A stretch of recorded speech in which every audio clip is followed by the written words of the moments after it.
Son. I have an Indian name because my father is Indian. Yung nakamotor. Yung 5'6". Makasa. But my mom is Filipina. So ako po ay mestizo. Mestizong Bombay. I have a question to ask you. When was the last time you heard someone share good news to you? Gusto kong isipin yun. Tapos, did you feel their happiness? Yung nagkukwento siya, uy, Ben, naramdaman mo ba yun? Example, yung friend mo, NGSB. Alam mo yung NGSB? No girlfriend since birth. Tapos sabi niya, uy, gusto kong makilala mo katabi niya, oh. Girlfriend ko. Pinapakilala sa'yo. So ikaw naman natuwa. You're so happy, uy. Tapos kinalabit mo yung girlfriend niya. Sabi mo, hi. Kasi akala mo nakatalikod. Nakaharap na pala yun. Mukhang likod. Diba? Naramdaman mo ba yung saya? Diba? O kaya yung pinsan mo, graduate na ng college, finally, after 10 years in college. Do you feel happy for them? Or yung kuya mo, tamad, ayaw magtrabaho, and then finally, nagkatrabaho. Tapos first day niya sa work, bilang car wash attendant, naglilinis ng kotse, tapos pinadalhan kanya ng picture ng first day niya. At ito ang picture ng first day niya.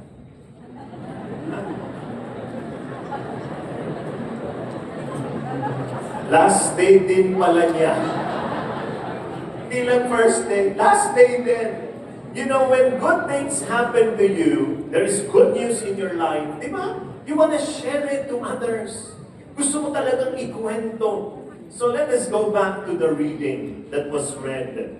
Let us do this verse by verse. So, if you can follow me again. Look at this. You yourselves have seen what I did to Egypt and how I carried you on eagle's wings and brought you to myself. This is a very powerful image. Being carried on eagle's wings. Diba? Sino sa inyo rito, taas lang ang kamay, nabuhat na kayo? Nabuhat. Ayan. Ano yung feeling na bigla kong binuhat? Nung maliit ka o kaya malaki ka na ngayon, di ba? Binuhat ka. And this is what God is saying, I carried you. Naalala ko yung mister. Hindi nagsisimba. Tapos first time on a Sunday, nag-decide. Sabi niya sa misis niya, pupunta ako ng simbahan, magsisimba ako. Nagulat yung misis. Umalis yung mister, nagsimba. Pagbalik ng bahay, nagulat lalo yung misis kasi bigla siyang kinarga ng mister niya. First time, binuhat siyang gano'n. Pagbuhat sa kanya, anong sabi niya? Sabi ng misis, nakinig ka sa sermon ni Father, ano? Sabi ng mister, yes. Alam ko, sinabi ni Father, habang buhat-buhat siya. Sinabi sa'yo ni Father, mahalin mo ang asawa mo. Alam mo, sabi ng mister, hindi. Ang sabi ni Father, carry your cross. Katabi niyo ba ang cross ninyo? I carried you. This is what God was telling them. In the physical realm, they were escaping death. Because this was being told to them when they were in Exodus. Palabas sila ng Egypt. They are escaping from death. They are traveling through the wild wilderness. They were chased by the Egyptian chariots. Remember? They were desperate. They were poor. They were hungry. They were thirsty. But, sabi nyo nga, but, in the spiritual realm, they were traveling first class because God was carrying them through the clouds. Daman-daman nila yung hirap, pero alam nila, kasama ko ang Diyos. Hindi ako nag-iisa. Maybe this is your situation today. Maybe in the physical realm, you are crossing the wilderness. Tagtuyot lahat. Kahit yung bank account mo, walang laman. O actually, wala kang bank account. Diba? Wilderness, may bagyo sa buhay mo, hirap ka na, but in the spiritual realm, God is carrying you in His arms. In the spiritual realm, He is shielding you, He is protecting you, and He is providing for you. The problem is this, we are just too focused on our problems. You know, this is real. Every day, I counsel people online. Ang dami kong nag-message sa akin online. Sinasagot ko yan. Ang bibigat ho ng problema nila. Kung ano-ano. Ay, malulungkot ka talaga. Tapos, you know what I realized? All of them, those who are carrying problems, they all feel they were alone. Mag-isa lang ako. Wala akong kasama. Palaging ganyan. And so, you know what I did? The Lord led me, the Holy Spirit led me to write a book. This is my new book. Never Alone. This is my new book. I would like to tell everybody, you are never, ever alone. Sabihin nyo nga sa katabi nyo, you are never alone. You are never alone, Kuya. Second passage is this. It says, you yourselves have seen. Sabi nyo nga, have seen. Have seen. Nakita. What I did. Alam nyo ba, you only become a witness if you saw something. You cannot say, I'm a witness, pero wala ka naman nakita. Witness ka ba? Opo, nasan ka? Malayo ko ako. Diba? Ang layo. So without seeing God's goodness, you cannot be God's witness. You need to experience God before you say, I witness God. And to become God's witness, we must first open our eyes to God's generosity and to God's love. I want you to think about this. What was the first miracle in the Bible of Jesus? The wine, di ba? The wedding at Cana. The water turned into wine. That's the first. Mahalaga ho ang una. Imagine, the first miracle of Jesus was not even healing people. It was not raising the dead. It was not even expelling demons. Grabe yun. But what Jesus did was so shallow compared to healing the sick, raising the dead, di ba? Bakit ganon? It was not even a life and death situation. It was about a party. Not even actually about a party. It is about the embarrassment of the host in the party. Na pag naubusan ka ng alak, wala ka na. And this is what I think and I really believe. God chose this to be His first miracle. To tell you and to tell me this truth. That nothing is too big for God's power or too small for God's concern.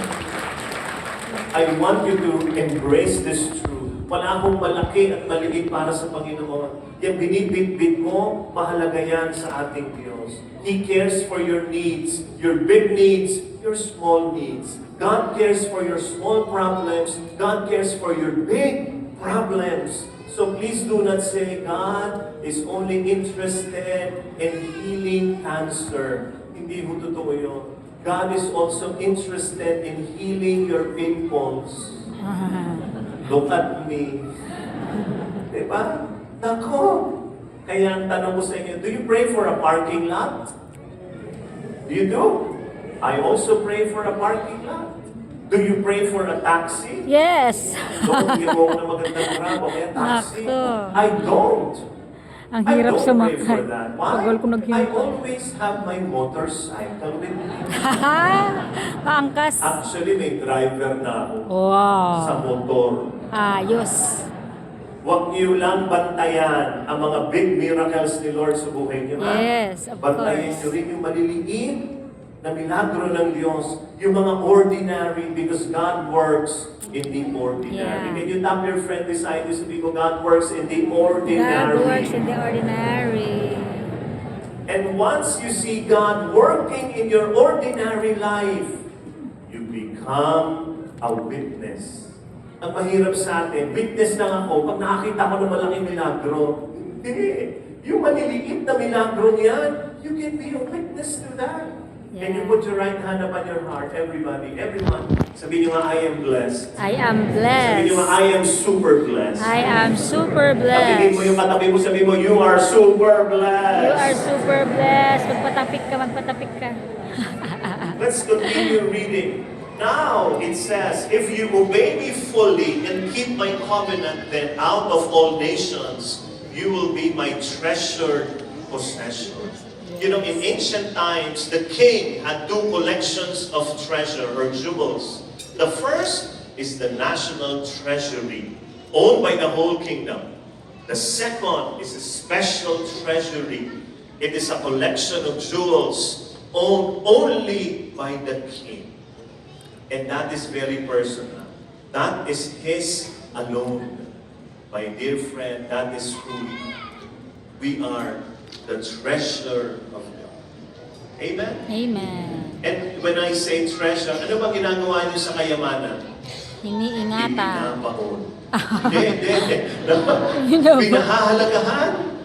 Pinahahalagahan. And because we are God's treasure, we have a specific role. And it says in the reading, although the whole earth is mine, you will be for me a kingdom of priests and a holy nation.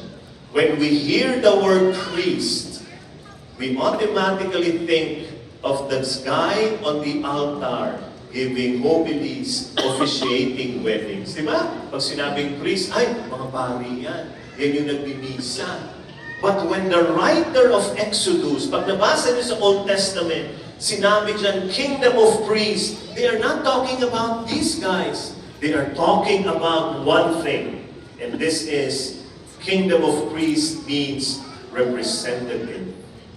Representative is someone who represents God to His people and someone who represents the people to God. Nasa gitna sila ng Diyos at ng bayan ng Diyos. They are the mediators. And this is what our role is. We are all mediators. Nasa gitna tayo ng Diyos at ng mga tao, bayan ng Diyos. So how can we fulfill this heavy and huge role as being a priest? The answer is the whole talk or the whole series. The answer is for us to be a witness to God's goodness. And after we experience His goodness, the natural outflow is to tell people about that goodness and become His aid. Tayo na ang witness. Naranasan ko ang kabutihan ng Diyos, kailangan kong ikalat sa iba.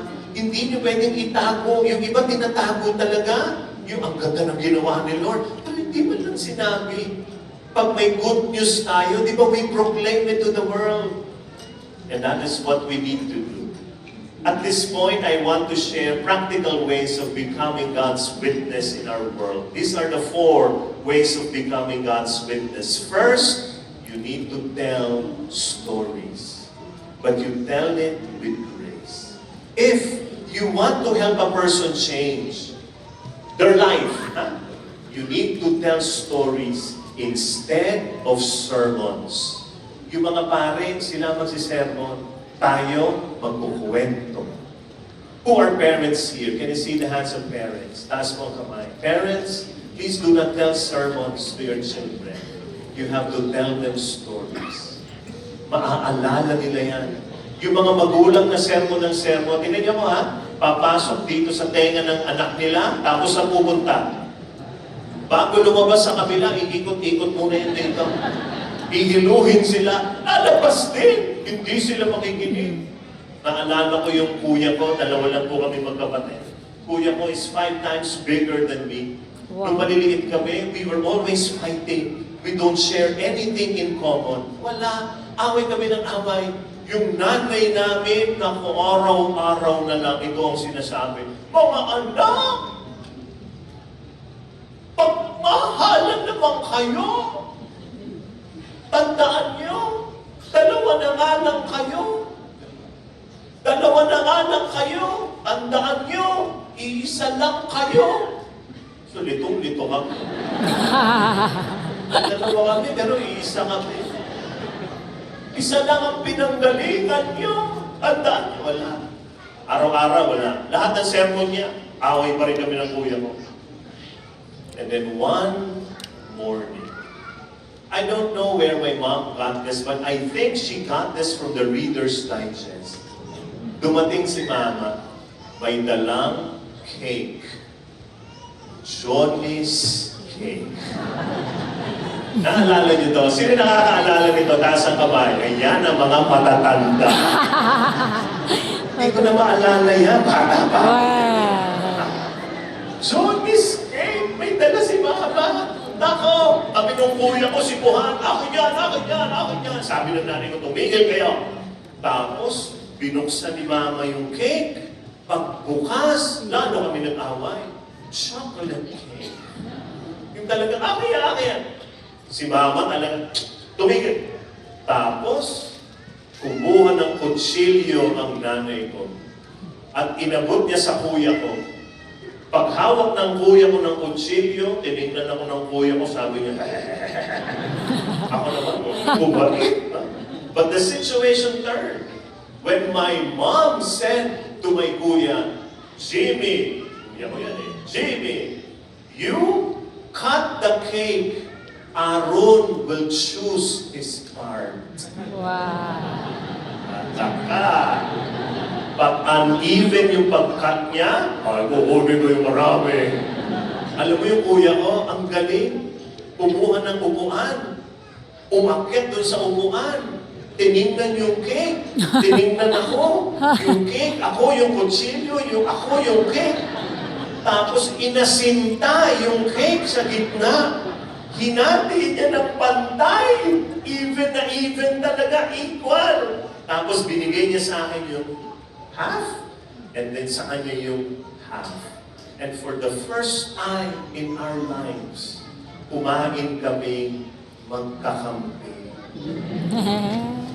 Tama yung nanay ko, iisa lang kayo, huwag yung kakalimutan. Yung kwento kong ito ay para sa dalawang anak lang. Ang tatlo anak nyo, bahala na kayo, ha? Problema nyo na yan. Pero pumasok yun sa buhay namin. Bakit? My mom was telling stories. Yung sinabi niya yun, may actuality, may kwento. Ito yung, ay, nakuha namin. Kaya I wrote that story in this book, Lasting Gifts You Can Give Your Children. If you're a parent, you need to read this. There are a lot of stories here that you can teach your children, also teach yourself, so that you can navigate in parenting. But how do we share? Our stories. Tell stories of what God has done in your life. Sino rito maraming ginawa ang Diyos sa kanya sa buhay, pagpapala? Ang dami niyong kwento. Huwag niyong titirin. Ikwento niyo. Ito yung pangalawa. Please speak from the heart. Dapat galing sa puso. People love stories, but especially stories from the heart. We are very drawn to sincerity. We are very attracted to natural joy. When we see raw excitement, we also get excited. Kaya hindi ka pwedeng magkwento na, alam mo, mahal ako talaga nito. Minahal niya ako. Karanasan ko siya, bumalik ako. Hindi, kailangan daman-dama. Hindi ko naman sinabing lahat ng kwento nila, may iyak, umpisa pa lang, alam mo, abala ko nila. No. But it should come from the heart because the listener will know it is really authentic. The third, mag-ingat kayo. Discern the readiness of the listener. Tingnan nyo rin, ready na ba siya? Imagine ha? Imagine, you just watched Avatar. And then you want to tell everyone what an amazing movie it was. But right after watching, you had to visit your friend whose dog died. Namatay yung aso, umiiyak pa siya. Ikaw excited sa Avatar. Nung nakita mo, namatay yung aso niya, ano sinabi mo? Panoorin mo yung Avatar. Grabe! Alam mo, lalong naiyak yung kaibigan mo. Bakit? Kasi yung aso niya mukhang avatar. So naalala niya, di-discern niyo rin. Tingnan niyo, ready na ba ito sa kwento ko? The fourth is let your life speak louder than your words. What do you sabi ni Ralph Waldo Emerson? What you do speaks so loudly, I cannot hear what you are saying. Whether you like it or not, brothers and sisters, your daily life is a walking billboard of Jesus. Whether you like it or not. Nakikita si Lord sa iyo. Nasa mall ako one time, naglalakad, bigla akong nilapitan ng isang babae. Yung talagang hinawakan niya ako dito. Sabi niya, finally, nakita rin kita, personal. Ganon. Sabi niya, I am your #1 fan.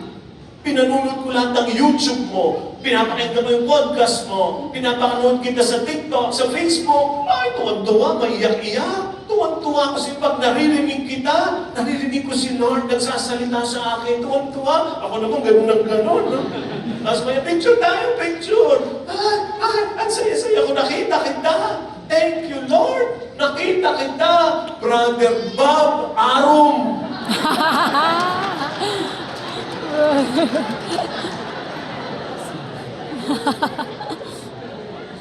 #1 fan. Ayos. Brother Bob Arum. Patay. Diba? But anyway, okay lang. Bakit? Kasi pag naririnig kita, naalala ko si Lord. Yun ang mahalaga. Kalimutan na yung pangalan ko. Huwag lang si Lord. Whether you like it or not, you are a walking billboard of Jesus. Me, after being immersed in ministry for 42 years, 42 years na po akong naglilingkod sa Panginoon, I started 1 year old. This is what I've realized. The best marketing strategy of God's kingdom is our selfless kindness. Our selfless kindness. Are we kind? Mabait ba tayo? Tayo mga nagmamaneho ng sasakyan. Mabait ba tayo sa mga mababagal na nag-uubos ng gasolina natin? Minsan gusto ko ibaba yung bintana. Bilisan mo! Palang gas! Baga, are we kind? Jesus said these words, by this everyone will know that you are my disciples if you love one another. That is how we become a witness. Minsan, di ka na lang sasalita nga eh. Nakikita lang yung buhay mo. Babantayan niyo yung mga kaibigan niyo. Pag nahihirapan ang buhay, pasok ka. Magkwento ka. Anong ginawa ni Lord sa iyo nung dumaan sila ng parehong dinaanan nila? Just tell them about the goodness of God. Because it will give them hope. It will give them the truth. Amen? Before I end, let me show you again. These are my social media platform. If you have, you can take a picture of this. You can follow me on YouTube, Facebook, Instagram. Pati mo TikTok, pinasok ko na. Actually, I won Best TikTok Award 2023. Wow. Hindi pa ako sumasayaw niya.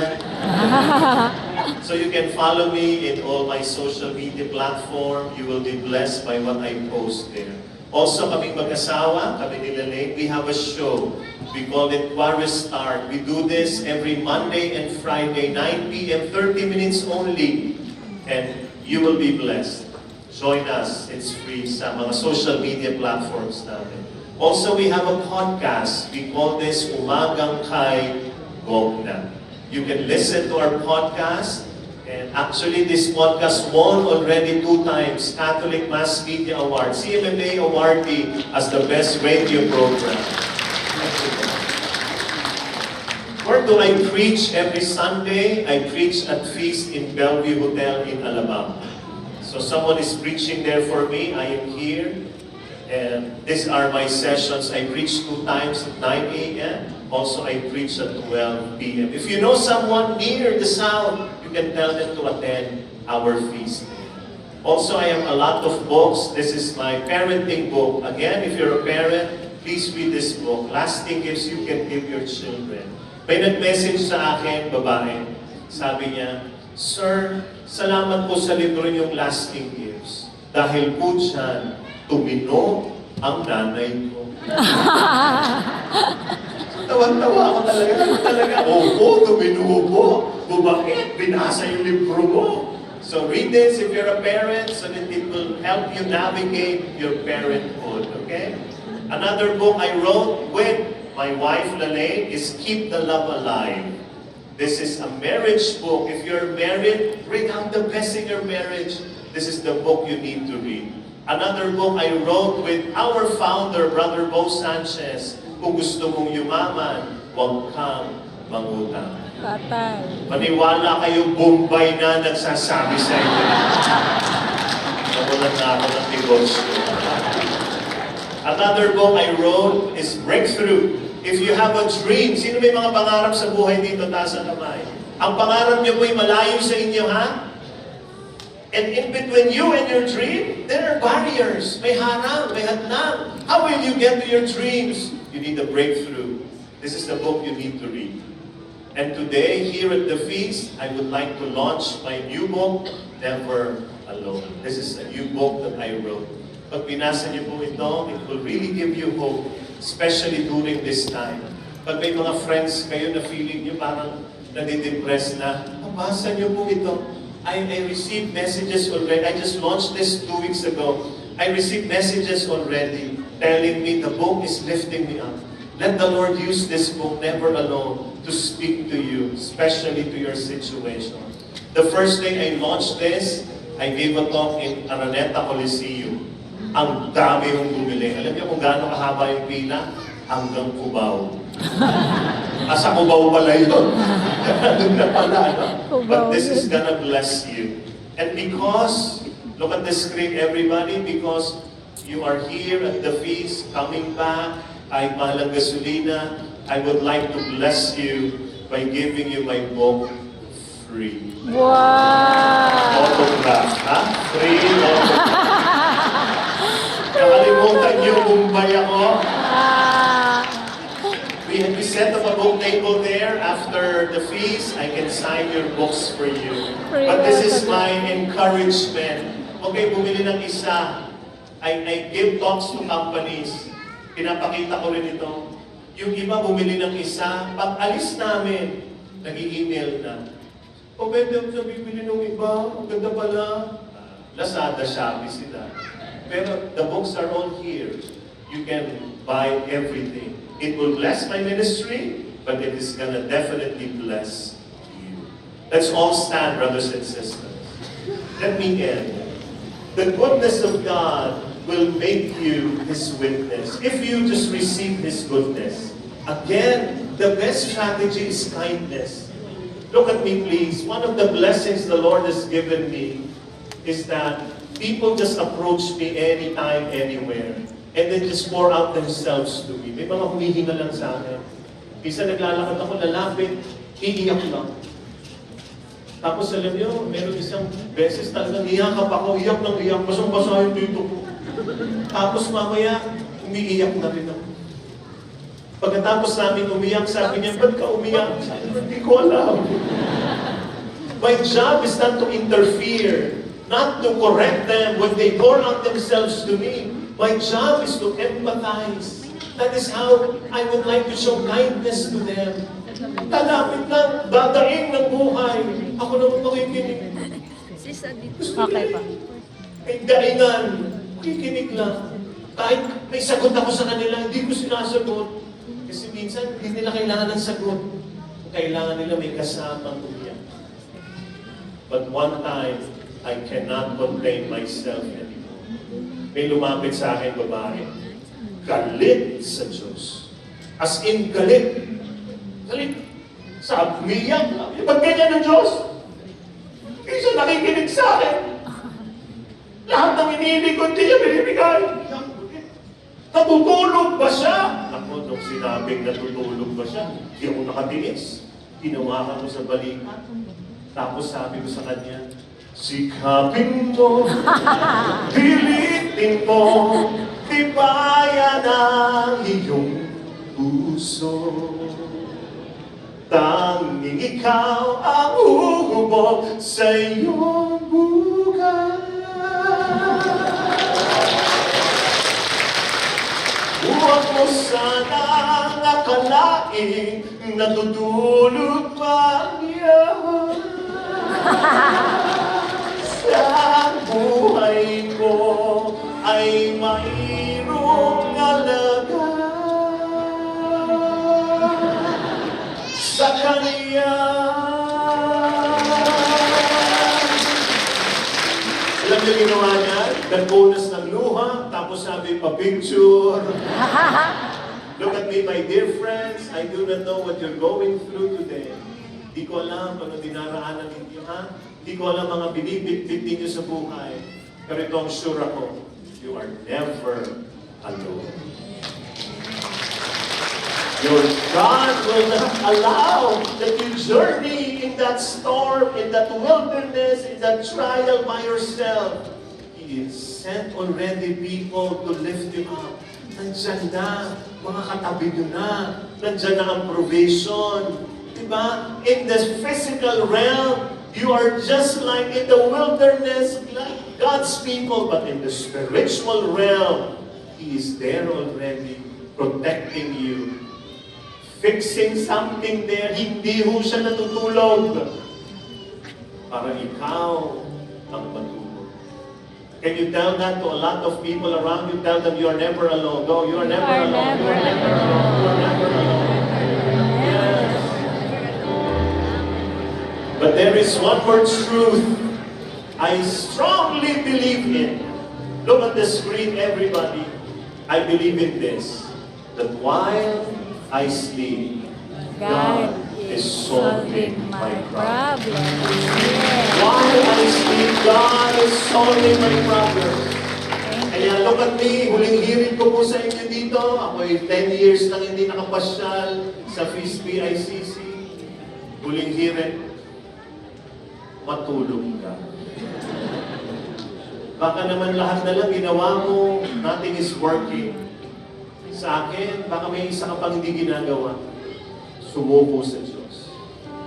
Maybe you need to surrender to God and tell Him, Lord, I want to experience your goodness in my life again. Masyado kong blinded. Ang tinitingnan ko palagi problema ko. Nakalimutan na kita. Nakalimutan ko na ng dami mong pagpapala. This is what you need to do. You know, when you're awake, give your best. But at the end of the day, the best thing to do is to surrender to God and sleep. Because while you sleep, your God is solving your problem.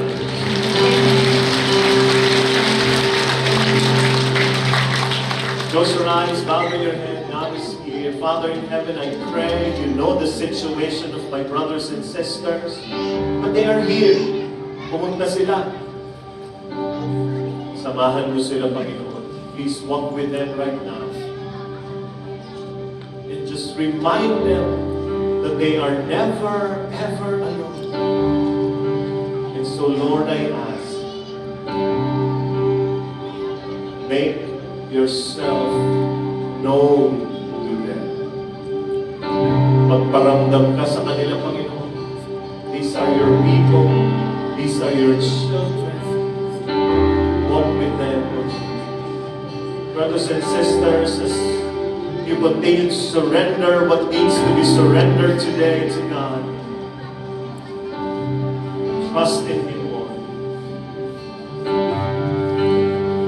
And believe that God is good. But He's not just good, He is good to you. And so, Lord, help us never forget your goodness in our lives. As you surrender, worship Him, God is here.